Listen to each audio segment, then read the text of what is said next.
Here in Kiev in recent days, the Maidan, or Independence Square, has turned into a full-scale war zone. More clashes in Ukraine's capital, Kiev.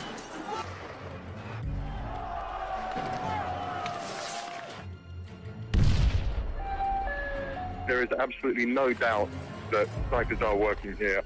I've counted 10 bodies. Мы и сегодня не знаем, кто стрелял у людей. Это проблема. Now on the brink of a civil war. At least 70 dead so far, and the death toll rising. Эти технологии, еще раз говорю, от них не застраховано ни одно государство. What we saw here today was a revolution. Хотите узнать, что происходило на Украине? We've invested over $5 billion to assist Ukraine in these and other goals. Вы знаете, в большой политике, о чем бы ни говорили, все равно будут говорить о деньгах. NATO has expanded into 13 countries, up to the borders of Russia. 13 countries. The focus has to be on not allowing this crisis to turn into hot war between Ukraine and Russia. Эта тема очень опасная. Это тема войны. Сегодня спокойно никто не должен себя чувствовать.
Ukraine. It's an ancient and proud land with a rich history filled with much beauty, heroism, and sacrifice. Ukraine is a borderland, a place where East meets West. This is the flag of Ukraine. The blue represents the sky, the gold its seemingly endless fields of wheat. Ukraine is a prize many have sought, and much blood has spilled in the quest to possess it.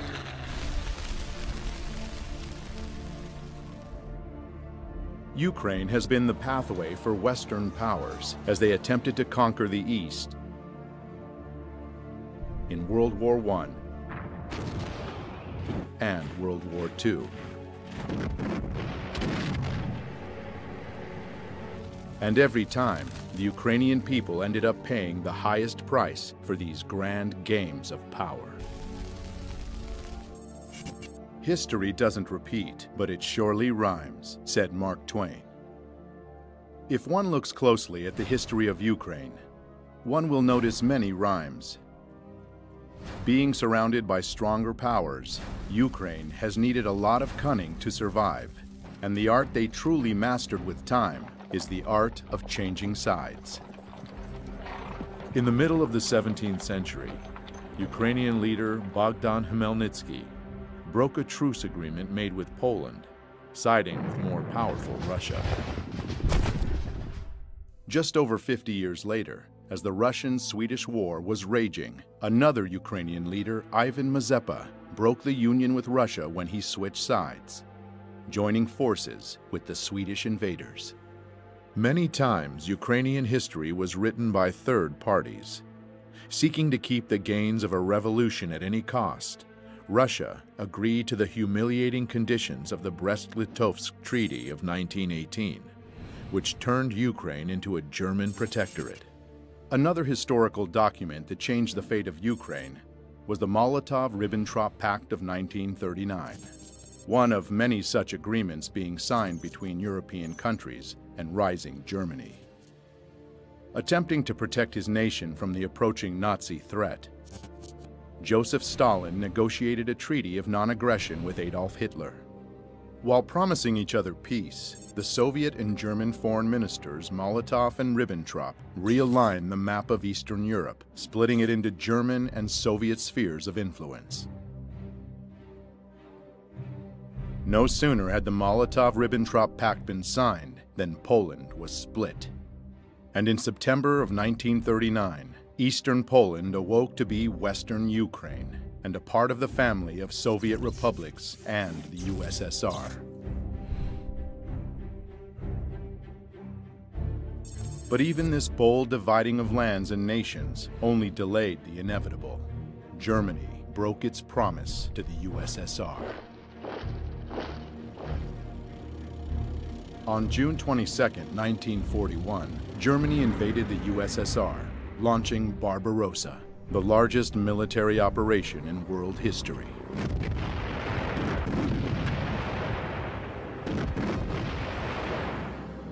Barbarossa was aiming for St. Petersburg, Moscow, and Kiev, Ukraine, three destinations of major significance. Ukraine, with its rich lands and resources, was an important industrial and economic source for the USSR. To cut it off from the Soviet Union would strike a big blow indeed. For most of the Soviet Union, the Second World War was about fighting the invaders of their land. But it wasn't quite so simple for Ukraine. The truth is, Ukraine has never been a united country. When World War II broke out, a large part of Western Ukraine's population welcomed the German soldiers as liberators from the recently forced upon them Soviet rule, and openly collaborated with the Germans. The real scale of collaboration was not announced for many years after the war, but we now know that whole divisions and battalions were formed by Ukrainian collaborators, such as SS Galician, Nachtigall, and Roland battalions.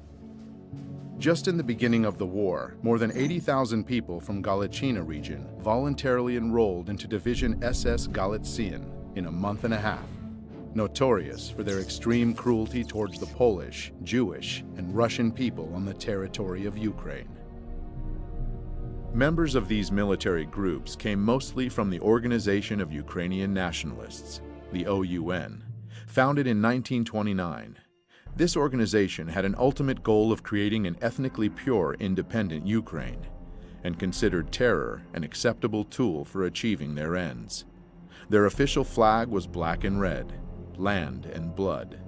It will remain in Ukraine's history long after the OUN will cease to exist. In early 1940, the most radical nationalistic part of the Organization of Ukrainian Nationalists got its own leader, Stepan Bandera. Severely anti-Semitic and anti-communist, he proclaimed an independent Ukraine in 1941. His German allies frowned upon such an act of self-will, and it landed him in prison for nearly all the Second World War. Not participating in the events physically, Bandera still managed to successfully spread his ideology. Many independent historians estimate that the OUN militia exterminated from 150 to 200,000 Jews on Ukrainian territory occupied by the Germans by the end of 1941.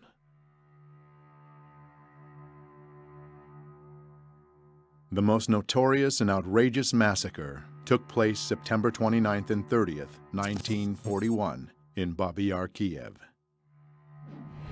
All kikes of the city of Kiev and its vicinity must appear on Monday, September 29th by 8 o'clock in the morning. Bring documents, money, and valuables, and also warm clothing, linen, etc.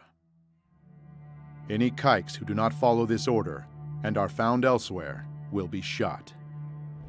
33,771 Jews were killed in this two-day operation of the Nazis and Ukrainian militia.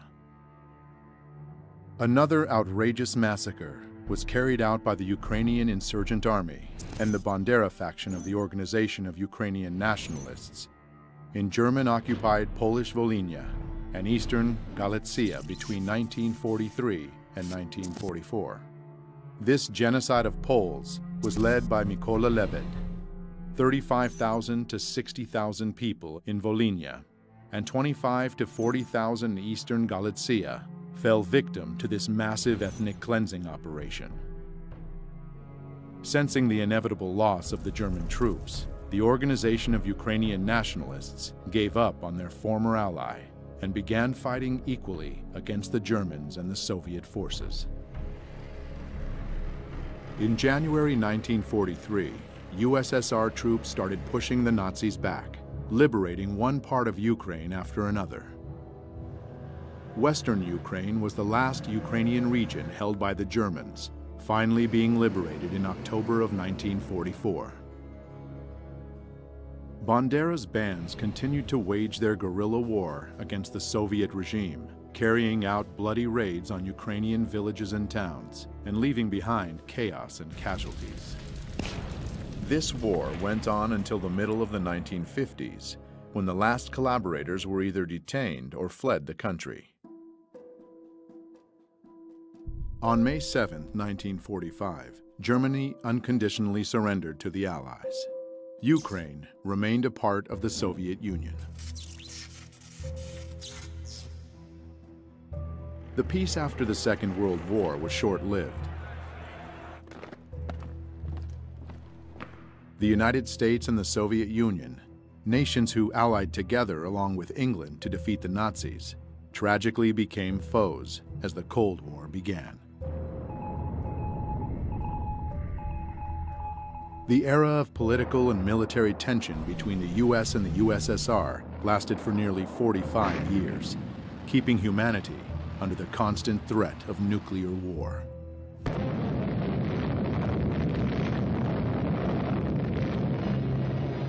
In this battle, the United States never lost sight of Ukraine's importance. U.S. intelligence kept a close eye on Ukrainian nationalist organizations as a possible source of counterintelligence against the Soviet Union. CIA documents that just recently have been declassified show strong ties between U.S. intelligence and Ukrainian nationalists since 1946.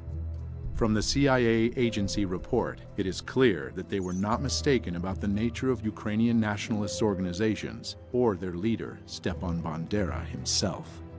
According to an OSS report of September 1945, Bandera had earned a fierce reputation for conducting a reign of terror during World War II. After the Second World War, Bandera and other Ukrainian Nazi leaders fled to Europe, where the CIA helped them hide. The CIA later informed the Immigration and Naturalization Service that it had concealed Stefan Bandera and other Ukrainians from the Soviets. The operations involving Ukrainians continued for many years. The Nuremberg trials of 1945 and 1946 brought the political, economic, and military leaders of fascist Germany to justice and revealed to the world the monstrous face of Nazism and the crimes they committed. But the Ukrainian Nazis were spared the same fate, and some were even granted indulgences by the CIA. By 1954, the agency excused the illegal activities of the OUN security branch in the name of Cold War necessity. In 1949, Mykola Lebed, the man responsible for the massacres in Volhynia, was moved to the United States, where he died in 1989 without ever being investigated or pursued as a war criminal. The CIA moved to protect Ukrainian nationalist leader Mykola Lebed from criminal investigation by the Immigration and Naturalization Service in 1952. Perhaps Bandera lost his use to the US, or maybe KGB agents outsmarted the CIA. But in 1959, Stepan Bandera, the leader of the Ukrainian nationalists, was killed in Munich, where he was hiding under the name of Stefan Popel. It would be fair to say that Bandera became a major symbol of Ukrainian nationalism by sheer chance, for he was neither its only leader nor its most powerful one. Dmytro Dontsov was the father of the far-right totalitarian doctrine in Ukraine. Andriy Melnik was the leader of another faction of the OUN. Roman Shuhevich was a general of the Ukrainian insurgent army, and others contributed greatly to the movement. Bandera's dangerous ideology, suppressed by the communist authorities but supported by external forces, never really died. The seeds of Ukrainian nationalism were passed from generation to generation. Unfortunately, it was just a matter of time before they would once again blossom. In 1954, Ukraine's territory was expanded even more when Nikita Khrushchev, the leader of the USSR and a Ukrainian himself, generously gave the Crimean region to Ukraine. Historians would argue about the legitimacy of this transfer for many years to come, and 60 years after Khrushchev's gift, dramatic new events would take place in Crimea. The eyes of the world are on Ukraine as the crisis in Crimea continues. Dozens of heavily armed men seized government buildings in Crimea. Should Ukraine just shrug its shoulders and say, okay, Crimea, it's lost? And the old arguments would heat up once again. The Cold War would heat up and cool down by turns, while both rivals were obsessively building up military capacity. The turning point took place when the new era, perestroika, came to the USSR with its new leader, Mikhail Gorbachev, in the middle of the 1980s. Perestroika meant restructuring towards liberalization and democratization. It certainly had a positive impact on the international situation. Astonishing news from East Germany, where the East German authorities have said, in essence, that the Berlin Wall doesn't mean anything anymore.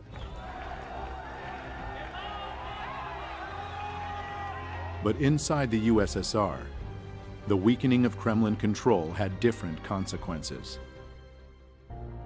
In Ukraine, a nationalistic political organization, Narodny Ruch, or People's Movement, emerged in 1989 due to this new openness. They advocated for independence of Ukraine from the USSR and became an incubator for leaders of Ukrainian neo-Nazism. In 1991, one of them, Oleg Tyagnybok, founded Svoboda, an openly radical nationalist party preaching the good old principles of Bandera. Вони готувалися і боролися з москалями, боролися з німцями, боролися з жидвою і з іншою нечистю, яка хотіла забрати в нас нашу українську державу. Purge Ukraine from the Jews and Russians, Ukraine for Ukrainians, and so on. His statements got him 5th place in the Simon Wiesenthal Center Top 10 Anti-Semitic World Leader Rankings of 2012. But also, sadly, attracted numerous followers. Dmitry Yarosh founded another extreme right organization, Trizub, or Trident, in 1994. In April 2013, Yarosh became an assistant to a member of parliament from the opposition party Udar. Later that same year, he would become the leader of the most radical Ukrainian Nazi group, the Right Sector. Andrei Parubi would soon appear leading a whole army of ultra-nationalist warriors. And the torch marches would once again light up the streets of Ukrainian cities.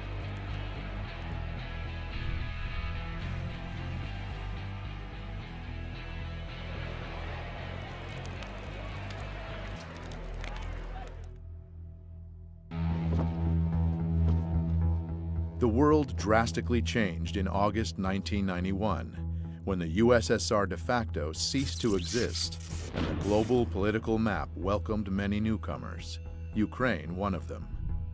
In modern history, it was the first time Ukraine was truly independent and all on its own.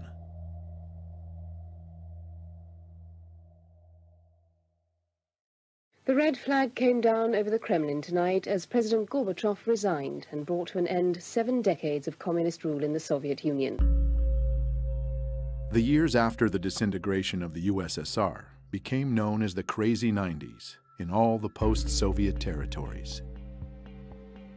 He's leaving behind 15 independent states which share only a disastrous economy and an uncertain future. After having been under a government-controlled economy, the free market dramatically changed the rules of the game. New businesses emerged instantly, and the first oligarchs were born overnight.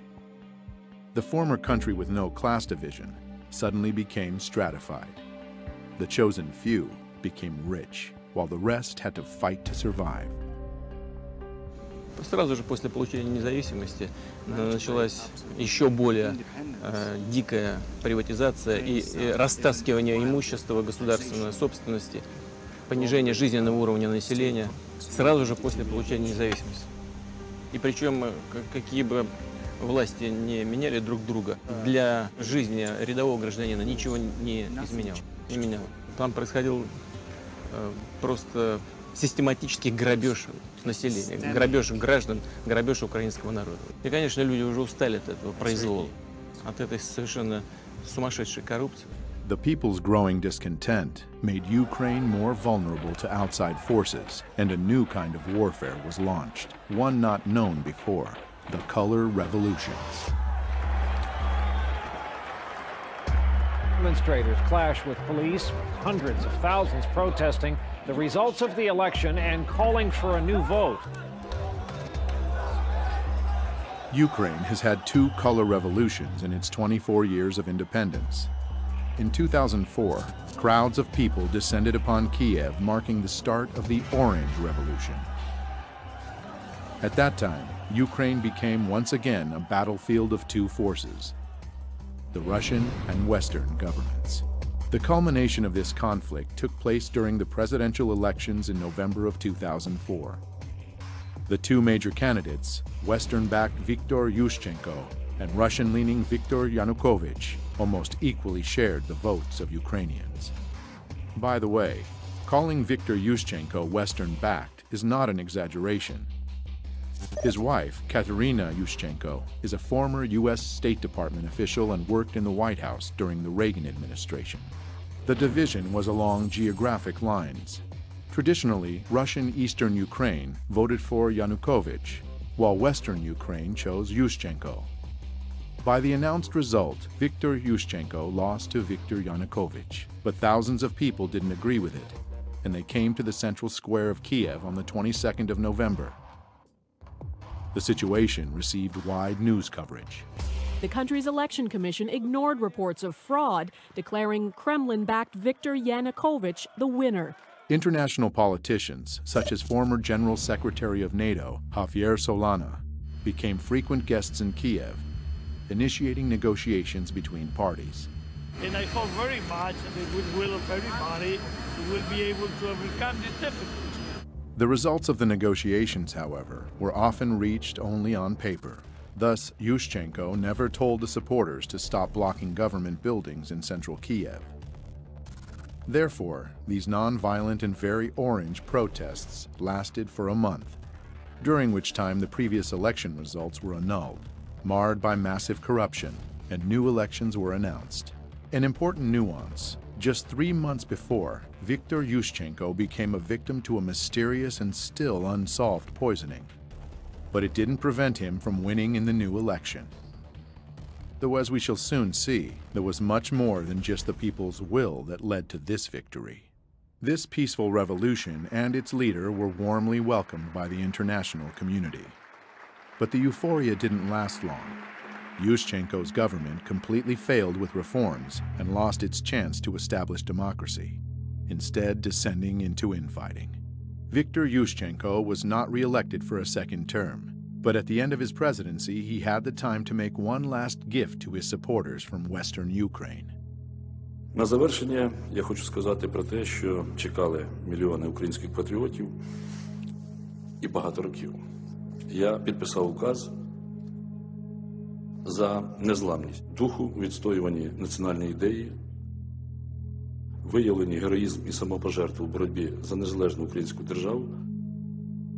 Постановляю присвоїти звання Герой України з удостоєнням ордена держави Бандері Степану Андрійовичу. Слава Україні! The hero status of Stepan Bandera was short-lived. In 2010, Viktor Yanukovych was elected president. This time, the international community had no doubts about the legitimacy of the elections. In January 2011, Wiktora Janukowycza repealed the hero title of Bandera. Almost 4 years into his presidency, though, another revolution shook Ukraine. Unfortunately, this one was anything but peaceful.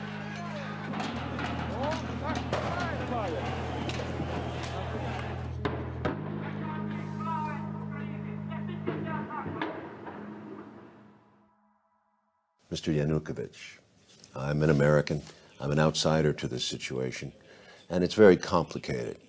But I would like, as a filmmaker, just to jump into the action and go to those moments in November 2013. You're president of the Ukraine. You've been president for 3 years at this point. The country is in bad economic shape, very bad.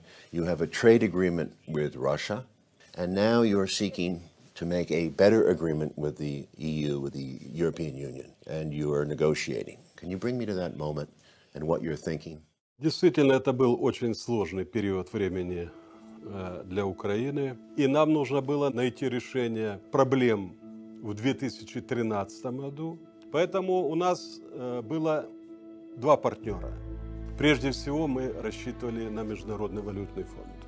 Но Международный валютный фонд на протяжении года, когда мы вели переговоры, нам предлагал неприемлемые для нас варианты решений. Значительное поднятие тарифов для населения, прежде всего на энергоносители и на газ, то есть значительный рост расходов населения, при том, что доходы оставались прежние. Мы на это не пошли. Мы предложили другие варианты решения вопросов. Мы получили официальный отказ Международного валютного фонда в ноябре 2013 года. Оставалась Россия. Россия нам сказала, что мы готовы с вами работать как партнеры, если вы учтете наши интересы. Того, что экономика Украины и России зарождалась как единая экономика, сложились абсолютно уникальные, особые экономические отношения. Рынки в России были полностью открыты для украинских товаров, а при этом наши границы с Украиной таможенные полностью раскрыты. Таким образом, Евросоюз как бы заходил со всеми своими товарами на нашу территорию без всяких переговоров.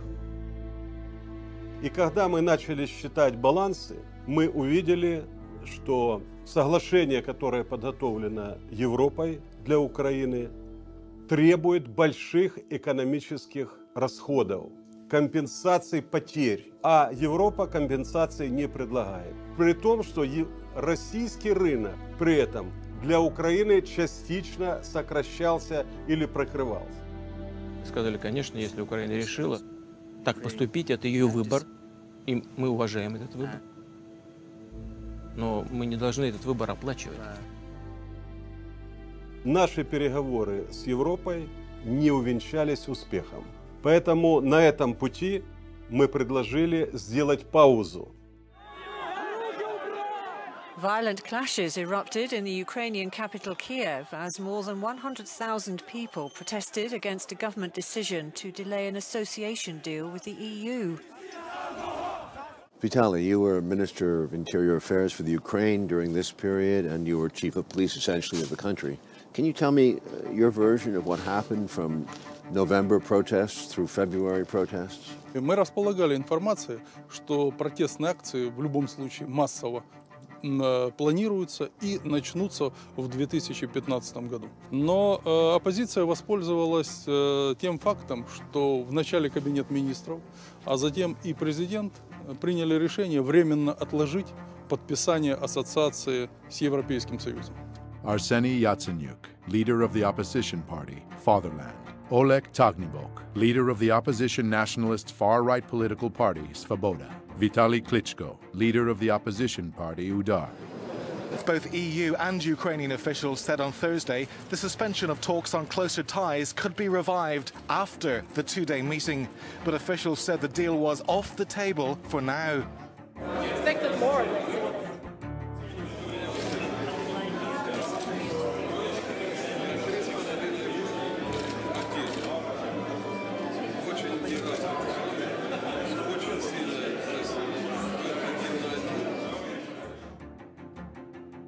Pro-EU protests on the streets of Kiev enter their second day. The crowd of around 1,000 protesters were joined by the leader of the opposition, the reigning world boxing champion Vitaly Klitschko. He called on the demonstrators to maintain pressure on the government after it decided not to sign a major trade deal with the EU.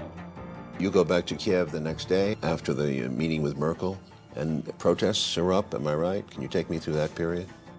Если у меня в самом начале было понимание того, что это мирные акции, и во время мирных акций можно вести диалог, и я к этому был готов.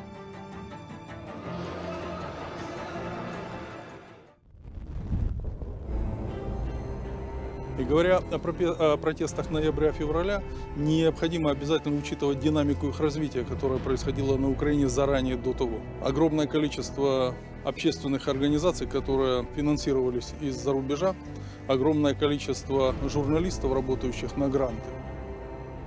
Robert Parry is a longtime investigative journalist based in Washington, D.C., best known for his major disclosures about the Iran-Contra scandal in the 1980s. He is the founder of Consortium News, where he has reported extensively on the crisis in Ukraine and the forces behind the unrest. An NGO is a non-governmental organization. Now, many NGOs are quite legitimate. They represent good causes. Maybe they help people in a country feed or deal with water problems or deal with various kinds of social problems. But there are some NGOs that have become funded by government entities and serve more the purpose of that government rather than trying to serve the people that they are ostensibly working for. One thing we saw in the 1980s, at that point the Central Intelligence Agency had been largely discredited because of scandals that had been exposed in the 1970s. For 15 years, the CIA has secretly financed overseas activities of the National Students Association. But then there came to light a fantastic web of CIA penetrations. So when the Reagan administration came in, there was this concept that instead of having the CIA, which traditionally would go into these different target countries, funding their media, funding NGOs, funding different political operations, that was essentially farmed out to a new organization called the National Endowment for Democracy, which was created in 1983. And it would do pretty much what the agency used to do. It would go into one of these countries and it would support various political groups, train activists, deal with journalists, business groups, and try to advance U.S. foreign policy interests, sometimes against the interests of the host government, the target government. And beyond that, they received financial and other logistical help from the National Endowment for Democracy and other U.S. agencies that helped them training activists, working with journalists to get their side presented more favorably. They work on things like, how do you get traction? How do you get things to go viral? How do you then use that to generate support for your cause? And support was generated. Mustafa Nayem, a founder of one of Ukraine's new media outlets, Hromadske TV, knew very well how to make something go viral. It was his notorious Facebook post on November 21, 2013, that brought the first crowds to Maidan. Я це написав просто, щоб почути, чи є ці люди, чи просто поговоримо десь у Фейсбуці. If you don't read the newspaper, you are uninformed. If you read the newspaper, you are misinformed. To deliver your message efficiently enough in the modern world with so many different technologies and means of communications, you must embrace them all. As the disturbing events of Euromaidan started on November 21, 2013, 3 new TV channels went on the air and suddenly became stunningly popular in Ukraine. Spilno TV, November 21st. Hromadske TV, November 22nd. And Espresso TV, November 24th, directly from opposition protest. These channels went viral, supporting the protests and encouraging more and more people to come to Maidan. И первые выступления массовые начались 21 числа, 21 ноября. Сначала акции проходили мирно. На эти акции пришли люди разной категории. Это были молодые и пожилые люди, приходили с детьми. Явно было понятно, что с их стороны есть доверие к власти, в том числе и к правоохранителям, потому что свободно выходили. И никаких намеков на то, что будет в отношении этих манифестантов приниматься какие-то меры воздействия, силовые и так далее, просто не существовало. Значит, соответственно, на охрану общественного порядка выходили правоохранители без огнестрельного оружия. Но среди митингующих уже замечены нами радикалы, которые относились к правым партиям, неофашистским организациям. И 24 числа, 24 ноября, они осуществили первую агрессивную акцию.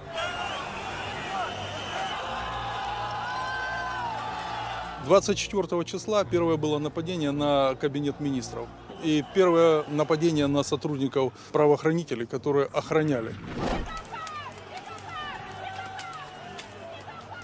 Второе нападение на правоохранителей службы безопасности Украины произошло 25 числа. Затем небезызвестные события 30 числа.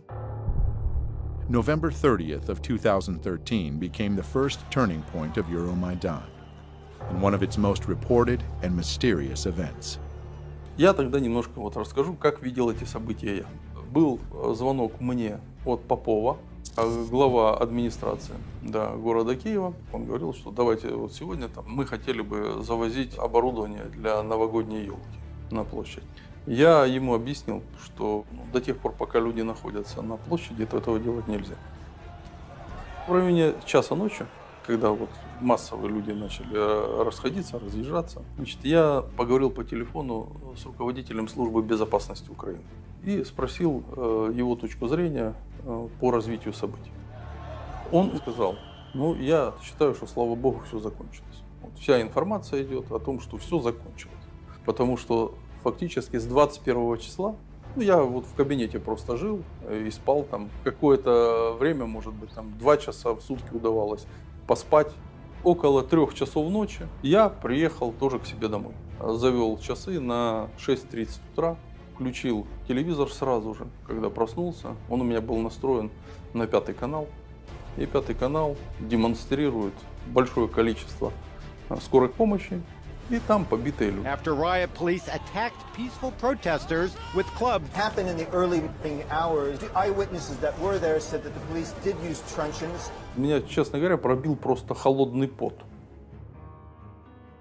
Моя первая реакция на то, что Майдан пострадал от действий полиции, была мгновенная. Нужно было расследовать, кто дал приказ разгонять митингующих, применять к ним силу. Я был противник того, чтобы к митингующим применялась сила, нарушали права людей. Решений таких Попов самостоятельно принимать просто не мог. А кто для него был самый высокий руководитель? Для Попова был самый большой руководитель, это глава администрации. Сергей Владимирович Левочкин. Coincidentally, Sergei Lovochkin is a close associate to many U.S. politicians. The Security Service of Ukraine had evidence that on that night, Lovochkin was in contact with opposition leader Yatsenyuk, where they discussed the clearing of Maidan on the pretext of installing the annual Christmas tree. News media reported that the riot police cruelly attacked the students peacefully sleeping in their tents. But scenes from the event seem to tell a different story. It appears that the protesters were waiting for the police.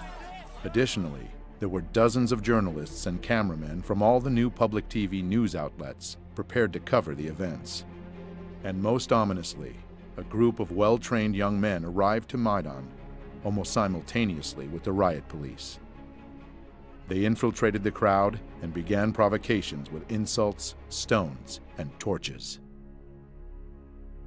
The right sector in Ukraine represents a part of the Ukrainian population that has often favored fairly extreme right-wing positions. They had militias that came especially during the Majdanie protests. There were groups that were being shipped into Kiev where they would provide the muscle, in effect, for the demonstrations. So the demonstrations went from being relatively peaceful political protests to being increasingly violent. The first step in any detective work is to establish a motive. It is now said that Sergei Lovochkin is held in high esteem by his powerful U.S. friends. Outraged by what was reported in the news, the Ukrainian people came out in force on the next day to vent their anger with the police actions. The violence started to take off when? Фактически жесткие противоправные действия начались уже в декабре 2013 года. События, которые проходили в тот период в Киеве, они были очень радикальные. В них принимали неонацистские организации, молодые люди, которые были различными вооружены различными средствами. Металлические прутья, биты. В том числе использовалась техника, например, дорожно-строительная, грейдерами, и они грейдерами наезжали на работников правоохранительных органов, на милицию, которая защищала и не давала захватить правительственные здания и здания администрации президента. Как президент мог такой неуправляемой толпе выйти и с кем говорить? Технологии, которые применялись в тот период времени, они были заранее спланированы. As veiled and masked as the color revolutions can be, an attentive viewer can see subtle patterns and similarities revealing their true nature. To make crowds act as one obedient group, they have to be united at the unconscious level. The masterminds of color revolutions know this well and have perfected the art. Symbolism is one of the most powerful tools to achieve this end. Revolutionary political organizations with surprisingly similar names and even more similar logos have appeared time and again, almost as omens marking the countries that would be hit by the colored plague next. They are often described as being aware and active, when they're actually trained and radical. They are the ones who take the first shot, literal and metaphorical, to transform the peaceful protests into full-blown coups d'etats. Their fingerprints can be found everywhere on the map of the color revolutions. Using all the experience of past generations, simple but effective tools like catchy sing-alongs and chanting are employed. Well known for exciting the crowd and creating a group identity, they depersonalize individuals and make them easier to manipulate. Дякую, друзі! Слава Україні! Конечно, без денег здесь не могло быть. Такое количество негосударственных, различных общественных организаций, грантов, которое выделялось на Украину, это не есть секретом. Incidentally, one such organization, Hromadske TV, received generous donations from the Dutch and U.S. embassies, as well as from the Renaissance Foundation, an NGO founded by George Soros. I set up a foundation in Ukraine before Ukraine became independent of Russia. And the foundation has been functioning ever since. And it played an important part in events now. I like criticism, but it must be my way. Did you see any evidence of U.S. involvement? Did you feel their presence from the U.S.? Очень частыми гостями были представители Соединенных Штатов, конгрессмены, были госпожа Нуланд, приезжала очень часто, у нас были с ней дискуссии. Но после этих дискуссий она шла на Майдан и поддерживала протестующих. И обвиняла правоохранительные органы, применялась чрезмерно сила. На самом деле эти все месседжи мы видели на Майдане. We will be back here on this square to celebrate with you a Ukraine that stands with Europe and stands with the United States.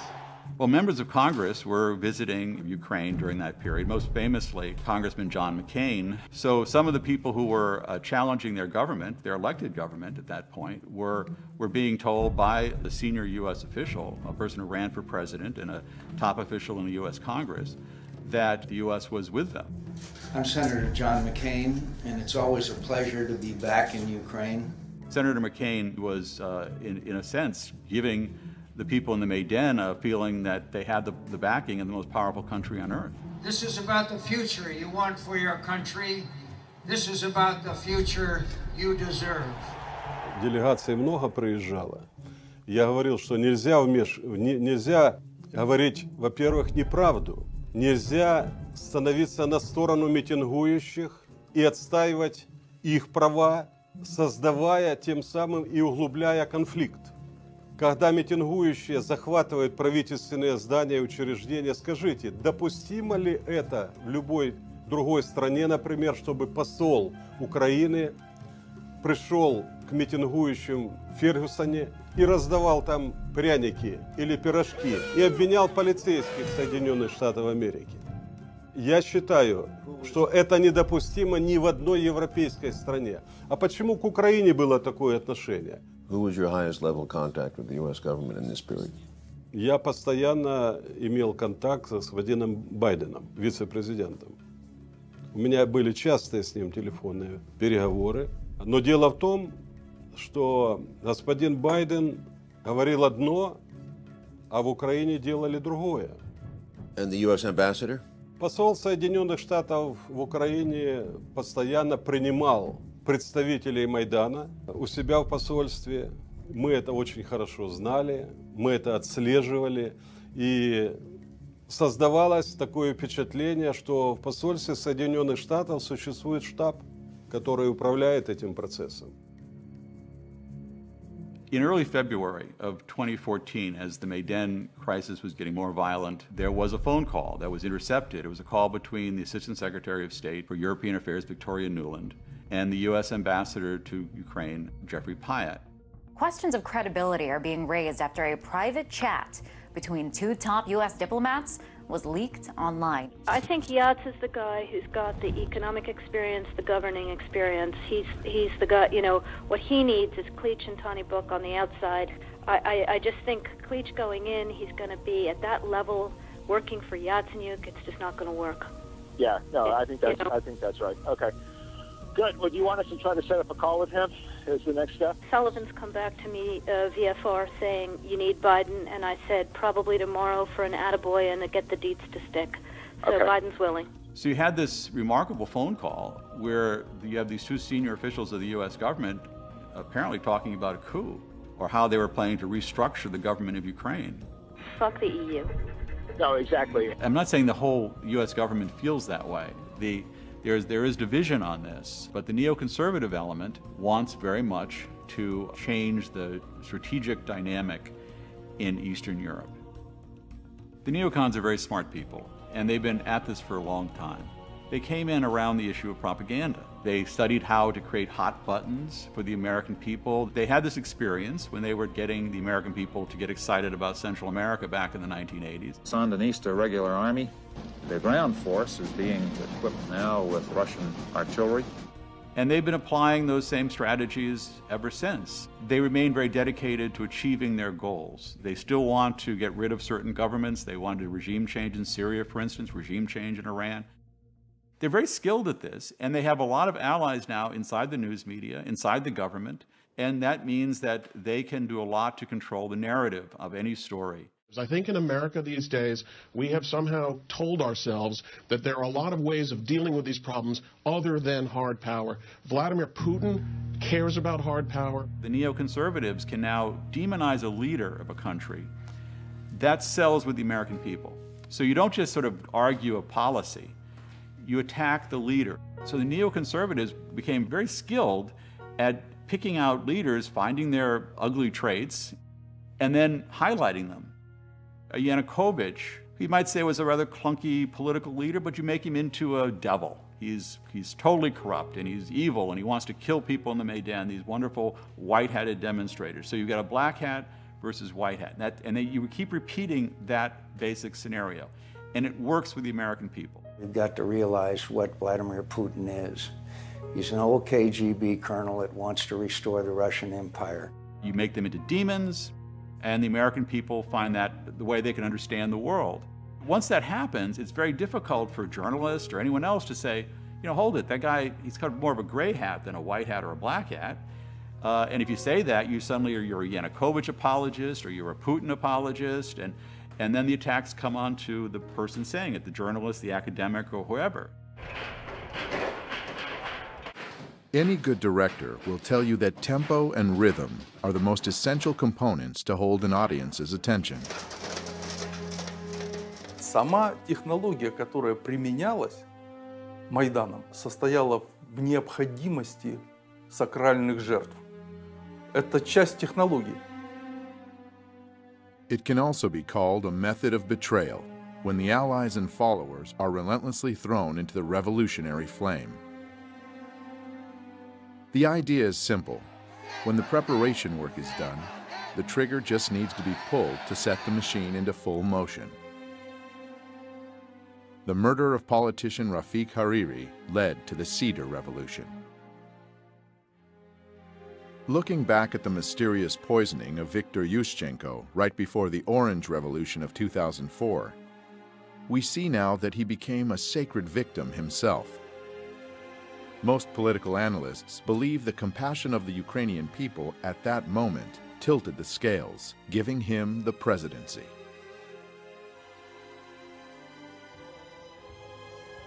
The number of victims among the protesters during Euromaidan totaled over 100.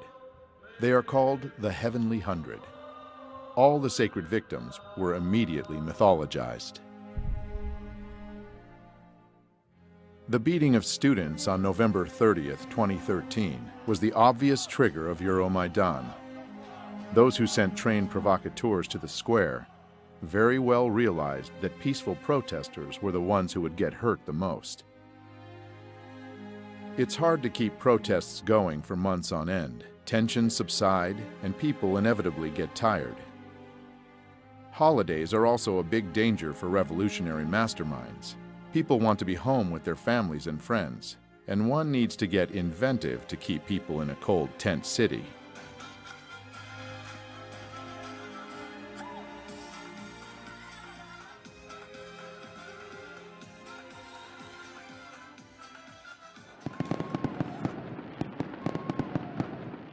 On Christmas Day of 2013, tabloid journalist and political wannabe Tatiana Chornovol was chosen to become the tool to whip the protests on Maidan back up.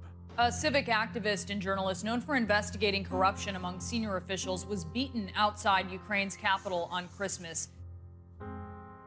Her heroic deeds as a reporter looked more like petty crimes. Trespassing on the presidential residence of Wiktor Janukowycza, leading a rioting crowd to seize the Kiev City Administration building, breaking into a car of the Security Service of Ukraine.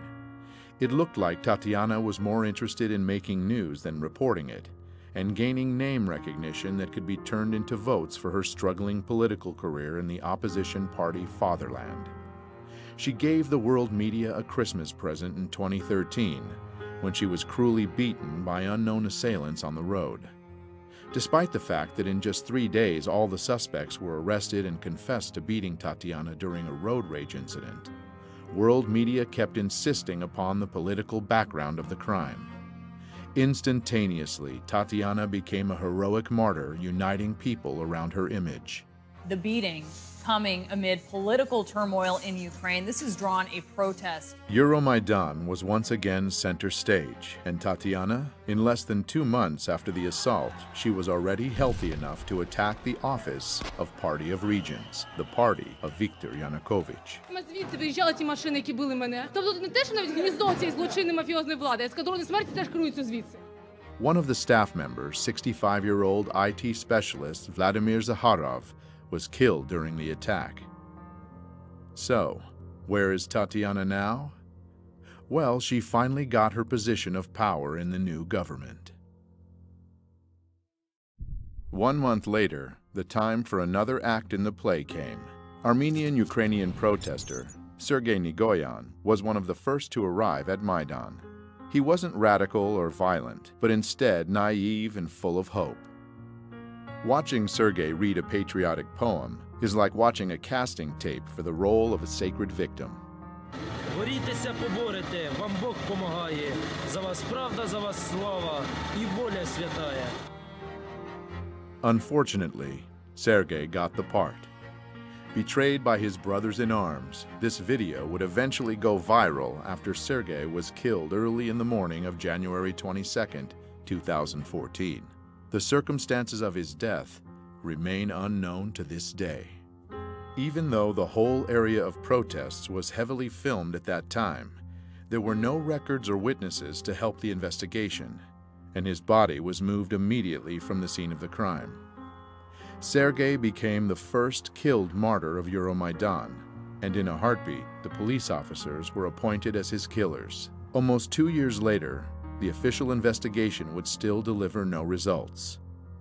Now, it is widely believed that Nigoyan's murder was staged by provocateurs to escalate the conflict.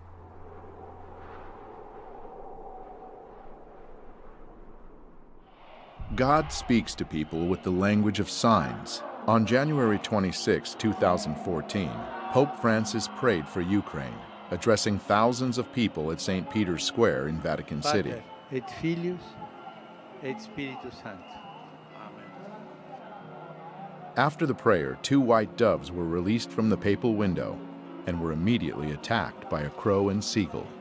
Those who understand the language could easily read the meaning of this omen.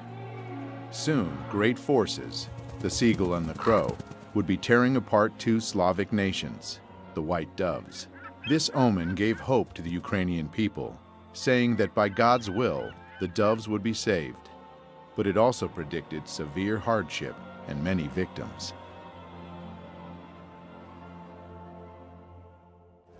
The events which could enter into the history of the color revolutions as the most massive human sacrifice yet arrived right on schedule, 1 month later. For weeks, this European capital has been the scene of a violent uprising. Today, the bloodiest day yet. The protesters are pushing up towards the government district, armed here with Molotov cocktails, but we saw handguns and shotguns too. There are casualties on both sides. Well, she's just said that there are 6 dead people up there, not just injured, dead. They said they've been hit by snipers. 20 февраля начали расстреливать сотрудников милиции. Я получил информацию, что начали стрелять снайперы, и есть жертвы с 2 сторон. Консерватория, откуда прозвучали первые выстрелы, это то, что было под контролем у сил Майдана. And here again we meet our old acquaintance from Narodny Ruch, Andriy Parubi, who is at the peak of his glory as self-proclaimed commandant of Maidan, which basically means the leader of the radical opposition. Ми попередили їх про те, що Майдан може вдатись до більш активних дій, якщо в найближчі дні ми не побачимо виконання наших вимог. В том, чтобы посеять хаос, но Янукович точно не был заинтересован в том, чтобы хаос разрастался. The protesters were filmed leading a long line of riot police away. It's not clear where they were taking them. 67 officers are currently reported to be missing. 14 policemen dead and 43 wounded. Было погибших 20 человек и более 150 раненых огнестрельными ранениями. Тогда уже было понятно, 20-21 февраля, что начался вооруженный переворот. Earlier, from inside the protest camp, the opposition leader Vitaly Klitschko urged his supporters to stay put.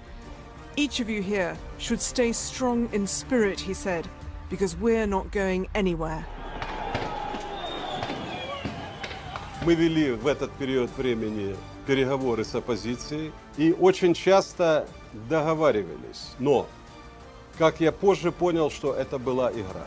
Та часть, которая оппозиции, которая не принимала участие в переговорах, радикальная часть. Она не обращала внимания и никого не слушала. Они выполняли свою работу. Like in 2004 during the Orange Revolution, international leaders felt it necessary to intervene and bring both sides to the negotiating table. Приехали 3 министра иностранных дел европейских стран в Киев. Laurent Fabius, Frank-Walter Steinmeier, Radoslav Sikorski. Приняли участие во встрече президента Януковича и оппозиции. Договорились о том, что будут проведены досрочные выборы.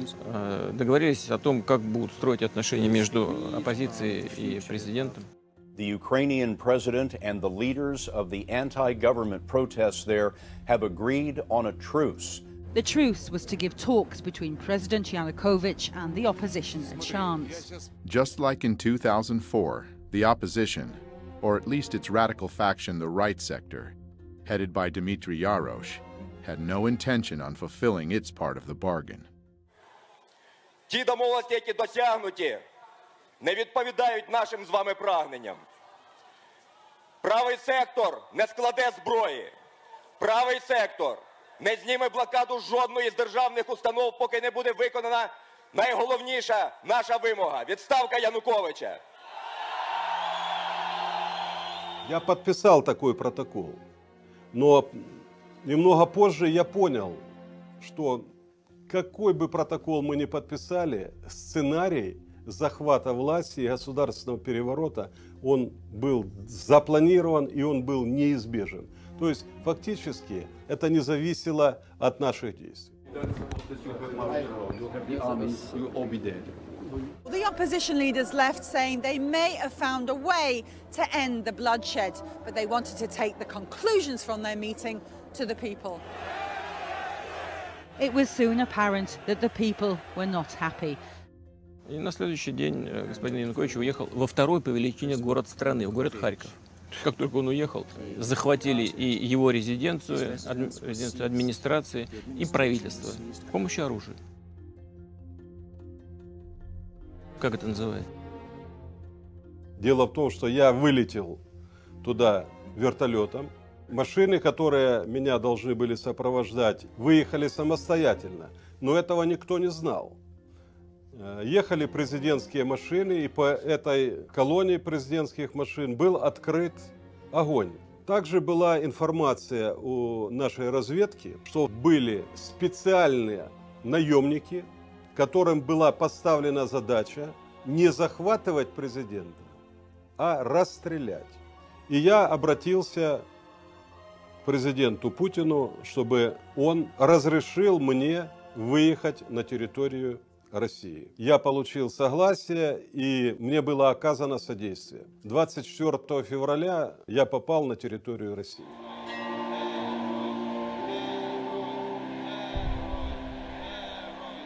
At the same time, Kiev was saying its last goodbyes to the victims of the massacre.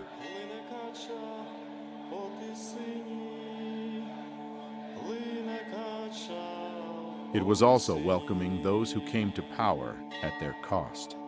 Ukraine's parliament has voted for the new Speaker of the Assembly to become interim president. Alexander Turchinov called on lawmakers to form an interim government by Tuesday. These latest developments follow the dismissal of President Wiktora Janukowycza on Saturday. And they removed Yanukovych, not following the constitutional procedures for impeachment. Процедура импичмента не была соблюдена.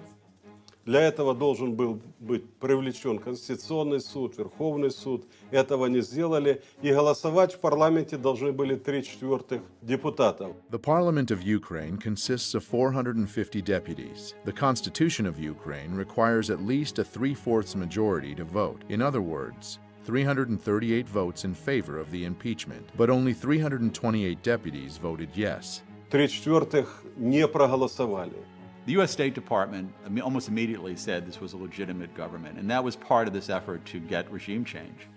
Instead of trying to find some way to revive the February 21st agreement, where maybe you could bring back Yanukovych in some titular way, that became not a possibility anymore. Then you had eastern Ukraine resisting, you had Crimea wanting to break away, and things rapidly escalated. Voters will decide Sunday whether they'll leave Ukraine and join Russia.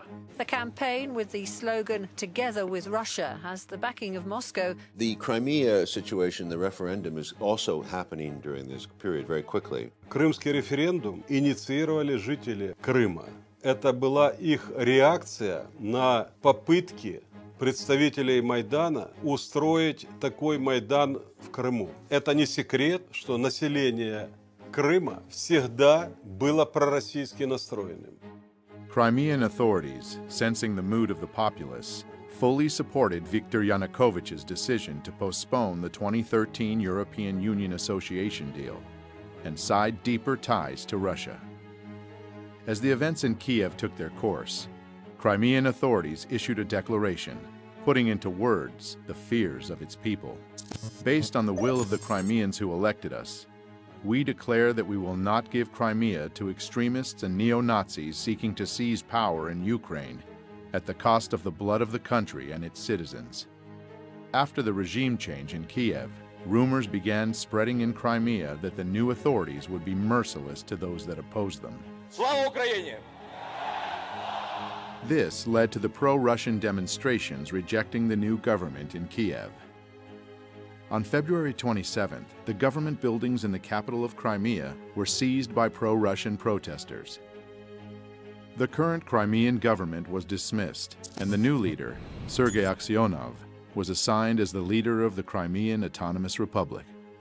У них, конечно, надежда была, и они обращались к российскому руководству, чтобы их защитили.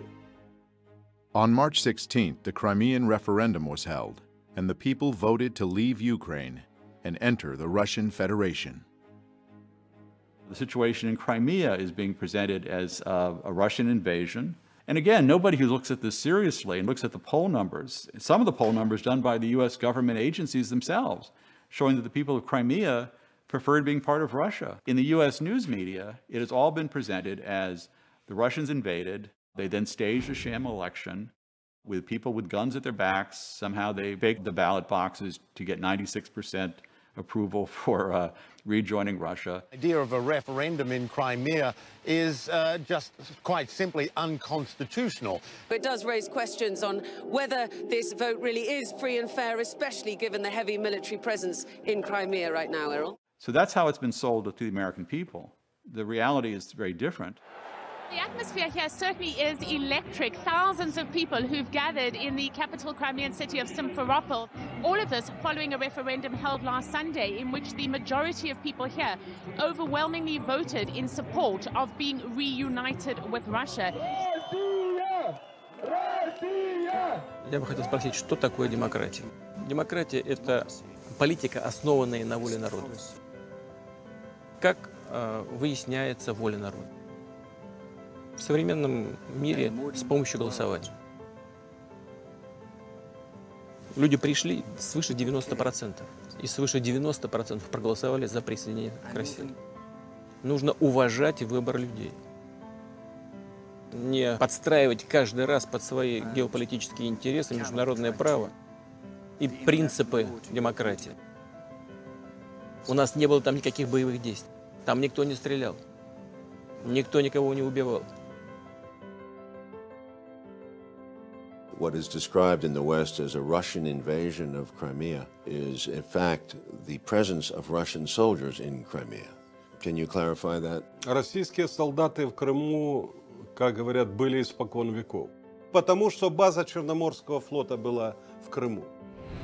As long ago as 1804, Sevastopol's naval base became the main military port of the Russian Empire on the Black Sea.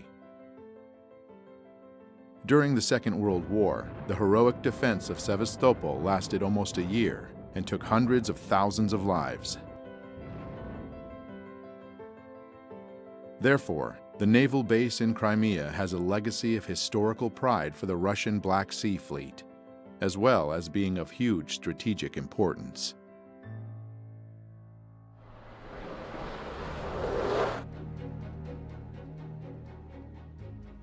Those of us alive back then remember when there were Soviet missiles put into Cuba, how frightened Americans were and how angry, and how we almost went to a nuclear confrontation over having weapons of that kind of destruction placed that close to the United States. If the United States considers Cuba to be in its backyard, then Crimea lays at Russia's doorstep. The consequences of a U.S. seizure of the base or a NATO base? Очень тяжелые, потому что сама по себе база ничего не значит. Но вот чтобы я хотел отметить один нюанс. Почему мы так остро реагируем на расширение НАТО? Нас беспокоит практика принятия решений. Я знаю, как принимаются. Когда страна становится членом НАТО, ей уже очень трудно сопротивляться давлению со стороны такой крупной страны, лидера НАТО, как США. И там легко может появиться все, что угодно. Система противоракетной обороны, и новые базы, и, если потребуется, и новые ударные комплексы. А нам что делать? Мы должны в этой связи предпринимать контрмеры, то есть ставить под удар наших ракетных систем те объекты, которые, по нашему мнению, начинают нам угрожать. Ситуация напрягает. If we are attacked, we would certainly respond. Знаете, мне кажется, я не всегда понимаю логику наших партнеров. Иногда складывается впечатление, что нужно держать в повиновении и наладить дисциплину в своем собственном западном, так называемом, атлантическом лагере. Для этого нужен внешний враг. При всех опасениях Иран на это не очень тянет. I am concerned about the expansion of NATO. NATO has expanded into 13 countries, up to the borders of Russia. 13 countries. Эта тема очень опасная. Это тема войны. Вообще, война между Россией и Соединенными Штатами вообще это безумие.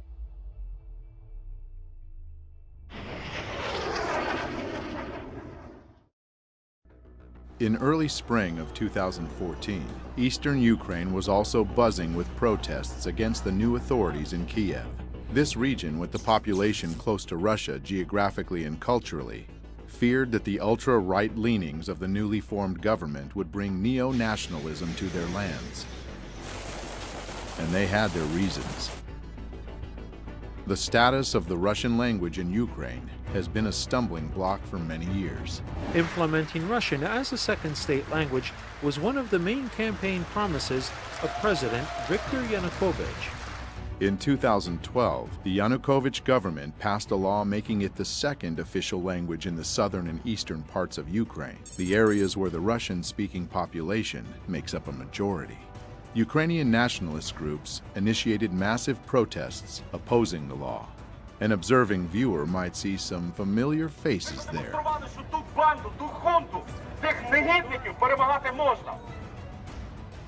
On February 23, 2014, the very next day after the regime change, the new government voted for an annulment of the official status of the Russian language.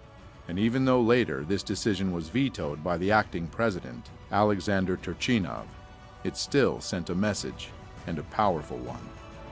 This alarmed the Russian-speaking cities of eastern Ukraine, and people took to the streets to show their disagreement.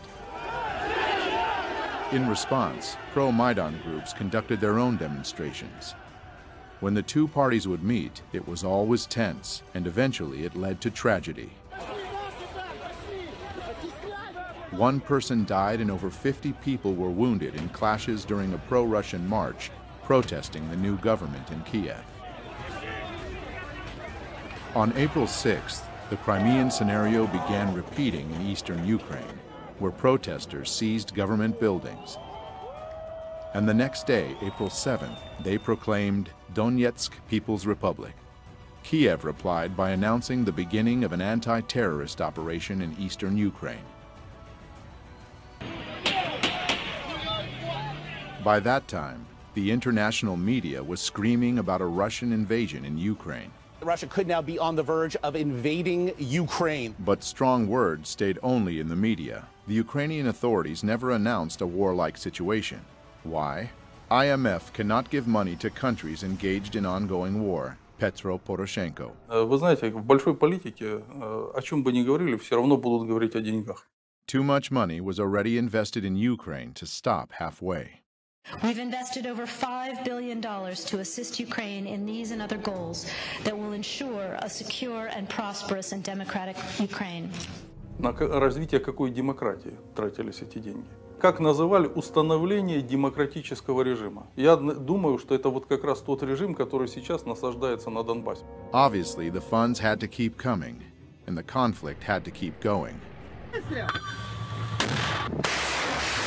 getting more and more bloody and deadly. Мы завалили все вместе.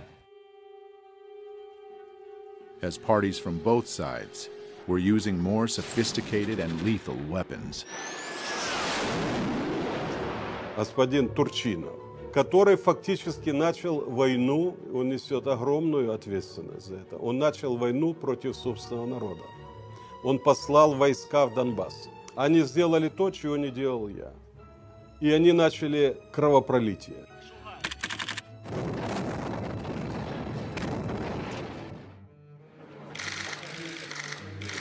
The world seemed too busy welcoming this new democracy in Kiev to notice what was being done as it spread its wings over the country. Many in southern Ukraine had been viewing the revolution with concern.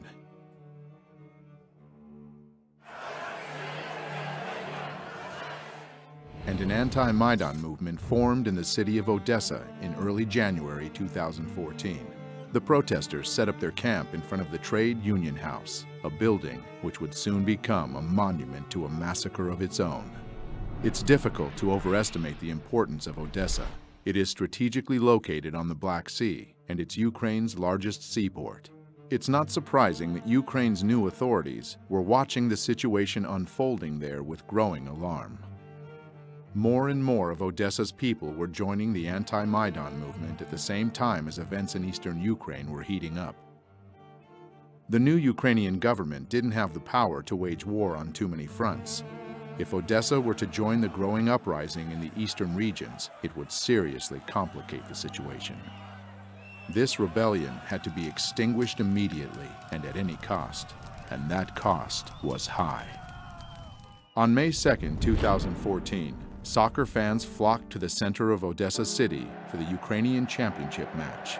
Surprisingly, a great number of these fans who descended into Odessa just the night before also turned out to be fighters from the Maidan self-defense units, along with members of radical organizations from all parts of Ukraine.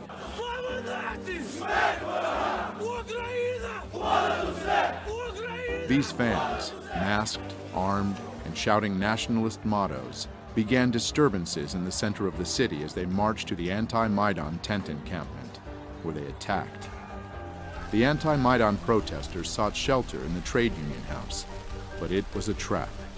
Maidan supporters started throwing Molotov cocktails into the building until it was engulfed in flames. People burned to death inside, or, trying to escape, jumped from the windows. Although a fire station was less than a mile away, it took almost half an hour for firefighters to arrive. When they finally did, the damage had been done.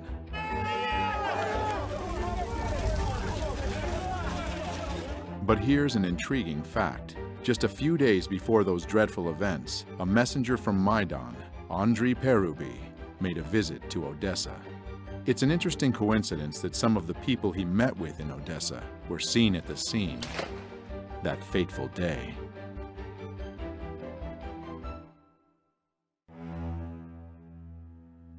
But not everyone was mourning.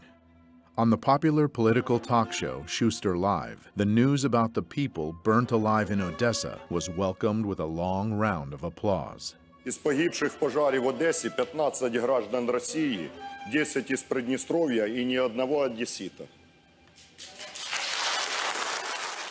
On its Facebook page, the right sector announced the events of May 2nd, a proud moment in national history.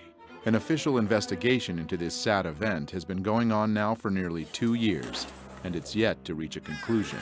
But it seems the experts had all the information they needed from the very beginning.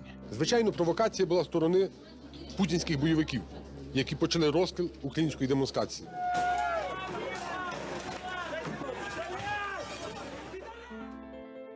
It looks like Odessa really is a very important piece of real estate, as it was honored with a very special new governor appointed on May 30th of 2015.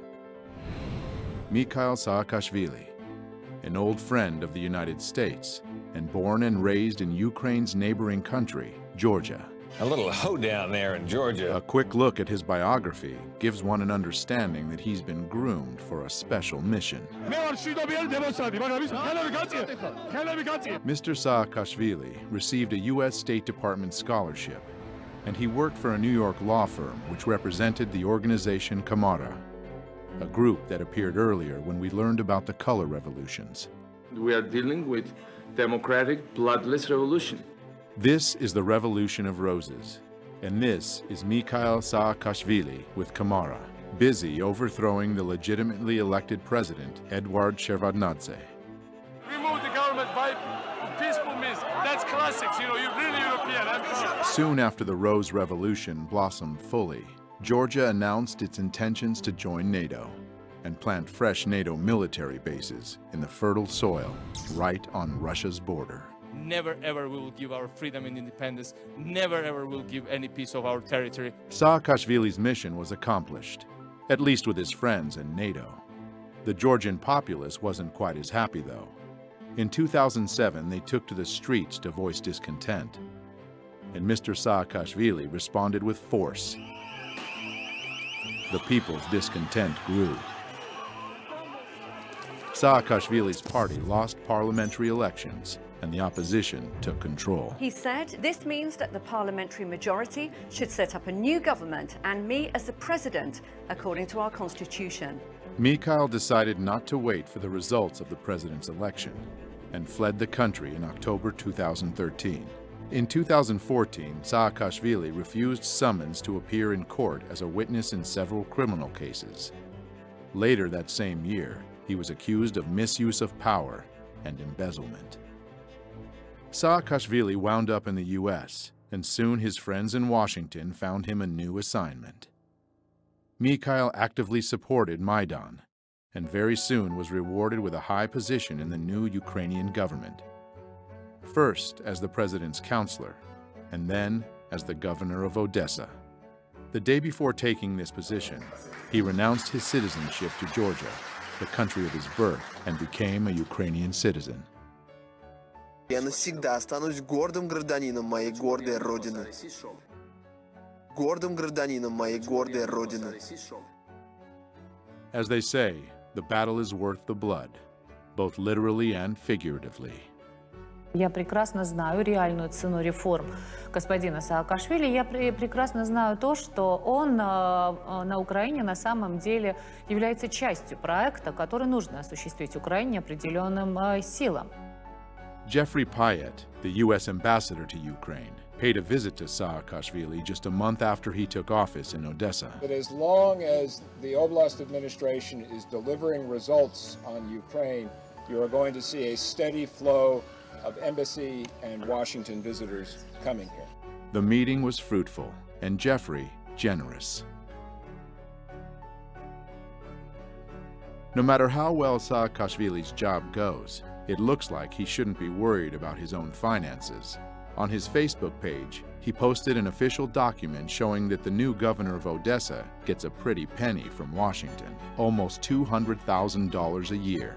For comparison, the governor of Maine gets $70,000 a year. So if Odessa became a new U.S. state, it would be at the top of the list. Mr. Saakashvili should feel right at home in his newly adopted country. He is best of friends with fellow color revolutionary leader Viktor Yushchenko, who's the godfather of his son. Губернатором Одесской области назначен бывший президент Саакашвили. Это просто плевок, оскорбление одесситам, да и всему украинскому народу.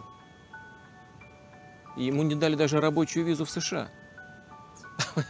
Университеты, в которых его пытались трудоустроить, не захотели его брать на постоянную работу.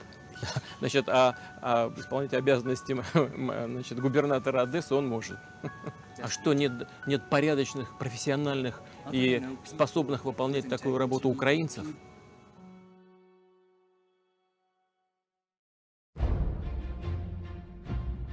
A war once launched, doesn't choose its victims. We are just learning at this hour that Malaysian Airlines has now confirmed that it has lost contact with one of its planes. The plane was indeed shot down by a missile while flying at a high altitude over eastern Ukraine near the Russian border. 298 revised number of souls on board, all feared dead. It was a murder. It was a crime. There's been this odd nonchalance about pursuing the answers. There was a report, a very limited report, put out a few months after the event. But since then, they said the next report will be on the first anniversary of the event. But you deal with a criminal investigation before it becomes a cold case. So there's been this curious element of why is there not greater pressure from both the media and the Western governments to answer these questions. But even without any answers, the fingers were pointed immediately. That's not an accident. That is happening because of Russian support. Evidence indicates that the plane was shot down by a surface-to-air missile that was launched from an area that is controlled by Russian-backed separatists inside of Ukraine. И, безусловно, государство, на территории которого это произошло, несет ответственность за эту страшную трагедию. The Malaysian Boeing wasn't the first plane to play a significant part in American-Russian relationships. On September 1st, 1983, Korean Airlines Flight 007 from New York to Seoul via Anchorage was shot down by a Soviet interceptor aircraft over the territory of the USSR in the Sea of Japan. There was absolutely no justification, either legal or moral, for what the Soviets did. The tragedy of the Korean Boeing was considered a perfect occasion to demonstrate the NATO military power within dangerous proximity to the Soviets.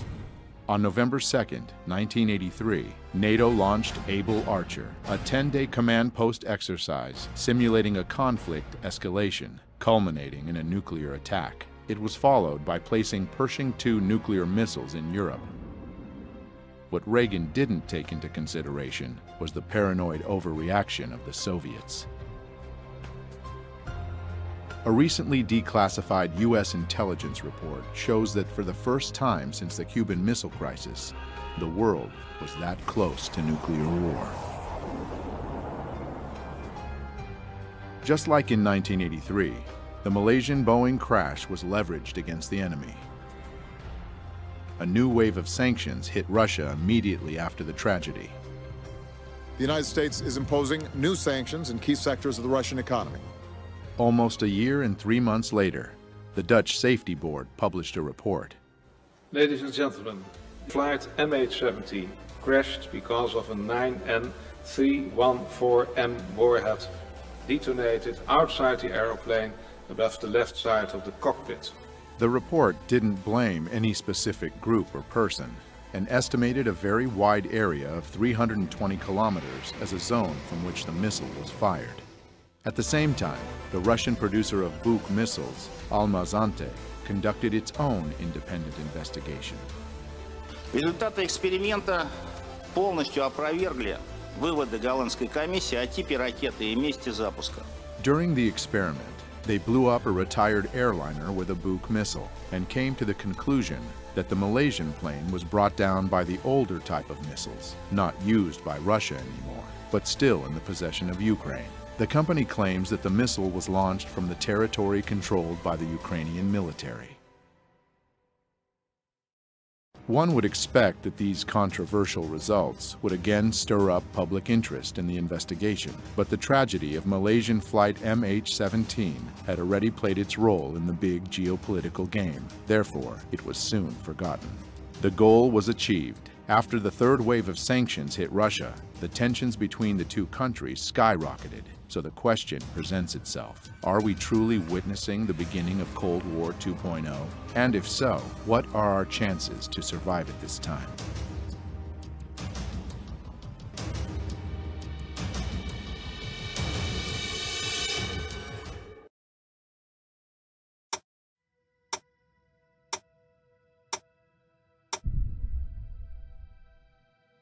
In 1947, the Bulletin of Atomic Scientists introduced the Doomsday Clock. It represents a countdown to global nuclear annihilation. In 1953, during the height of the Cold War, it came its closest to midnight as the superpowers were creating massive nuclear arsenals. This is the story of America's ever-expanding atomic weapons program. As the world began to grasp the insane danger of nuclear warfare and took measures to control the arms race, the situation steadily improved. In 1991, the doomsday clock was at its furthest from midnight, 17 minutes. That time of hope was short-lived, though, as the world has become more and more unstable. But in 2015, the Bulletin of Atomic Scientists moved the clock to just 3 minutes to midnight. Today, unchecked climate change and a nuclear arms race resulting from modernization of huge arsenals pose extraordinary and undeniable threats to the continued existence of humanity. The United States and Russia have embarked on massive programs to modernize their nuclear arsenals, undermining existing nuclear weapons treaties.